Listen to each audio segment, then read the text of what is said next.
సెనేకా ఒక గొప్ప మాట చెప్పాడు. నీ యొక్క ప్రతి ప్రయత్నం ఏదో ఒక లక్ష్యం వైపు ఉండాలని.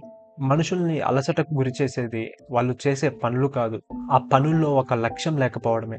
నువ్వు రోజంతా ఏదో ఒక పనిలో బిజీగా ఉన్నా లోపల ఏదో తెలియని ఒక అసంతృప్తి. స్ట్రెస్‌గా ఫీల్ అవుతావు. ఎంప్టీగా ఫీల్ అవుతావు. ఎందుకు? ఎందుకంటే ఏ పర్పస్ లేకుండా ఒక పని చేస్తే అది గందరగోళానికి దారితీస్తుంది. 48 లాస్ బుక్‌లో రాబర్ట్ గ్రీన్ ఇలా అన్నాడు, plan all the way to the end. నువ్వు ప్లాన్ చేయకపోతే పరిస్థితులు మనల్ని కంట్రోల్ చేస్తాయి. 7 habits of highly effective people బుక్లో స్టీఫెన్ కోవే ఇలా అంటాడు, begin with the end in mind. ఒక లక్ష్యం ఉంటే ఫలితం అనేది గ్యారంటీ అని చెప్పలేం, కానీ ఏ లక్ష్యం లేకపోతే ఫెయిల్యూర్ మాత్రం గ్యారంటీ. అసలు మనం ఎందుకు ఎన్ని మైండ్లో పెట్టుకొని ఒక పనిని స్టార్ట్ చేయాలి? లక్ష్యం లేకుంటే మనకు ఏ పని మొదలు పెట్టాలో తెలియదు.